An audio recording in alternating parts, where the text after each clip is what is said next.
first of all, if anything goes wrong with the casing, you've got a problem. And the fact that they're putting explosives roughly every 50 feet along the laterals and exploding the rock, no one can map those fissures completely. There's no way you can map those fissures. Now, they claim, well, there's a great deal of distance in between. Well, that may be, in which case it may take longer for the gas to migrate or the pollutants to migrate up through the strata, but I see no reason why it can't migrate over time. So that's one aspect. The other aspect is, if you go in and you look at industry records, companies like Schlumberger, for instance, who have looked at well casings and studied well casings over time, what they found is that 6% of all well casings fail within the first 12 months. Always. And they've never been able to better that record. That's about as best as they've ever been able to get. And that's pretty good. 6%, 94% are good. However, over time, depending on the length of time, 20, 30 years, 40 years out, typically you will see roughly 100% of the well casings failing at some point. So that's problematic. When you're piercing an aquifer thousands and thousands of times the way that they're doing, because shale gas is so land intensive. You've got to put these pad sites so close together because of the way you fracture stimulate. So you're piercing the aquifer, the same aquifer, thousands of times. And that's going to be problematic in the future. When is it going to be problematic? I don't know, but it will be.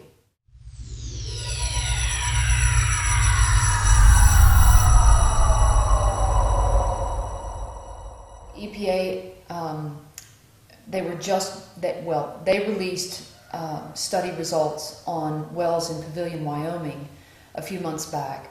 And of course, there was a lot of pushback from industry about that, and said this couldn't possibly be caused by hydraulic fracturing or have come from thermogenic sources, which means deep within the earth.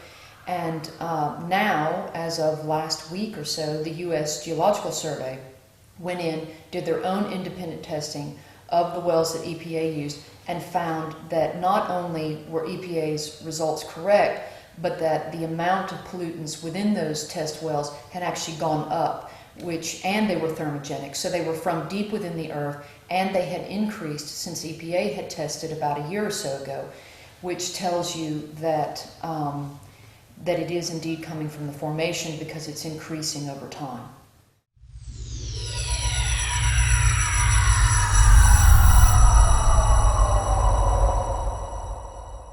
The most important thing that anyone can do is test your water before drilling ever begins. That's absolutely the most important thing, because then you have a baseline test.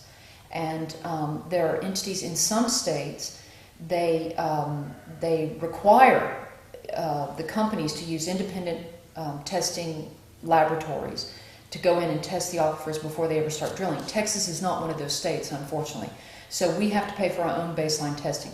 But there are labs in and around this area who will do such tests. That's the most important thing, because it's very, very difficult to prove that you have a problem afterwards if you don't have anything to show what the water was before they started drilling. The companies will just come back and say, well, this was ongoing. And that's exactly what happened in Pavilion, Wyoming, the place I was just speaking about. And so that's the most important thing, is if you can afford it, to get baseline testing done before drilling begins. Once drilling has begun, and if you start having problems with your water, if it turns brown, if it smells funny, if you're feeling ill, whatever, then it is absolutely imperative that you contact a lab. You can use a forensics lab. I used a forensic lab to do baseline testing. But there are labs you can just check, and you can usually call your state environmental regulatory commission and find out who the suitable labs are. They usually have a list of them, and you can go from there and have your water tested. I also recommend that people let the lab come out and take the samples, because if you do find yourself in a lawsuit later on, again, what you don't want is for the industry to come back and say, well, you took the water samples, therefore you polluted the sample. you tainted the sample. So what you want is to have the lab come and do the samples so that you can show an independent chain. They took the sample and it was all done properly, and they analyzed it. And so you had nothing to do with the source. So you can't be accused of tainting the samples later on.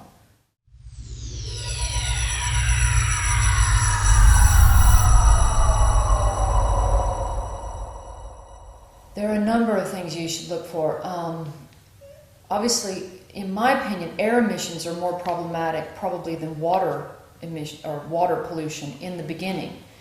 And it's a good idea. You can oftentimes actually get a canister from, again, your state regulatory environmental commission. Like in Texas, it would be TCEQ, Texas Commission on Environmental Quality.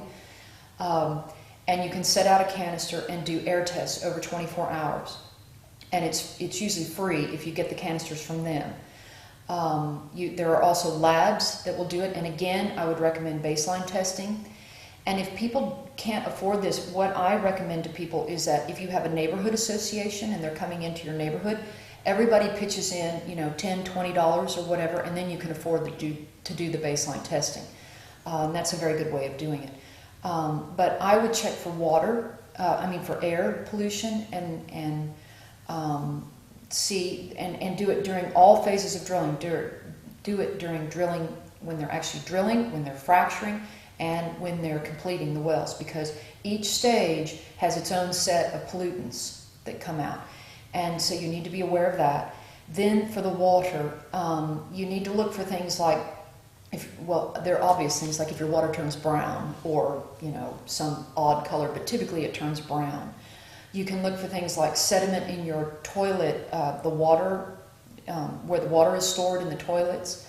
I don't know what that's called, but anyway, you can look for sediment in there, because usually if you're on a well and the fracturing, the vibrations from the explosions, it will oftentimes cause the wells to begin to collapse. And so you'll pick up a lot of sediment. People have had problems with sediment in their actual well tanks, where it's, the water storage tanks for the wells. Then the other things you look for are if your water is foaming oddly and it didn't foam before, like when you turn the hose on. You can look for smell, taste, and if you suspect something, a lot of people just try and, frankly, they put some water in a bucket and they try and see if it lights. And if it does, then you have a real problem, obviously. So those are just some of the things you can look for.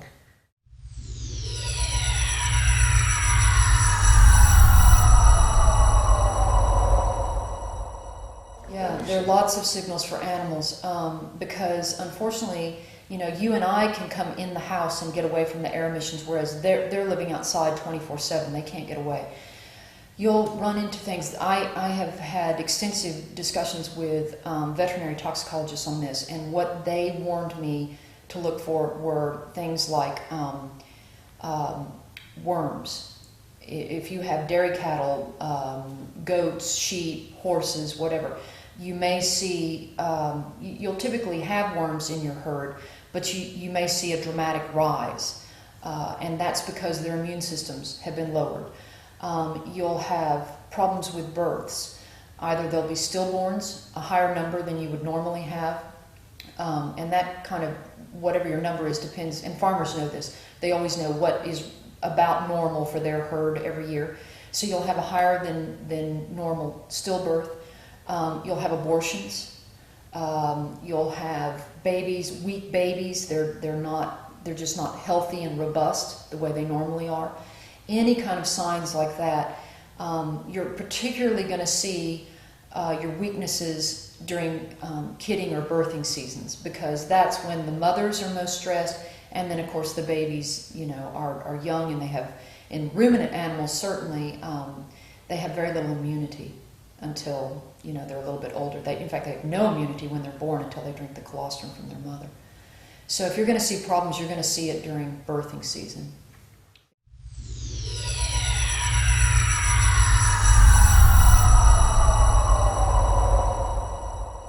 Yeah, what you need to do is you need to contact whatever the closest veterinary school at a university is, and you need to do a necropsis on that animal. So call them immediately. They will give you instructions on exactly how to preserve the animal and how to get it down to them, and then they will do a necropsis on it. And that's very important. And you can call the veterinary toxicology department at any vet school in the state.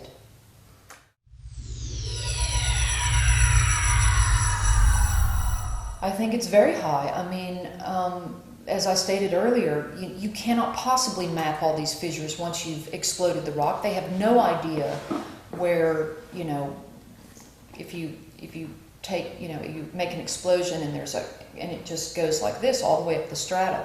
They have no idea where and how many cracks they've actually made, and gas is going to find the path of least resistance. And if it moves up through the strata, the gas is going to move up through the strata. And with the gas are going to be other pollutants, naturally occurring pollutants from the formation, like radioactive material, but also pollutants from the fracking, you know, ingredients that they use. And they're just going to follow those fissures, and there is absolutely no way that anybody can map those.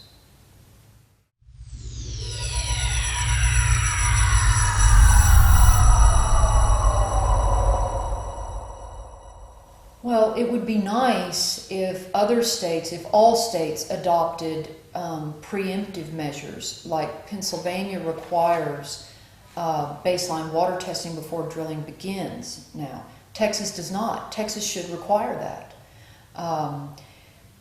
Again, there should be baseline air testing beforehand, and then there should be ongoing random testing near drilling sites for the life of the wells. Because these things, we know now, the National Oceanic and Atmospheric Administration and the University of Colorado at Boulder recently completed a 3-year study on a gas field north of Denver.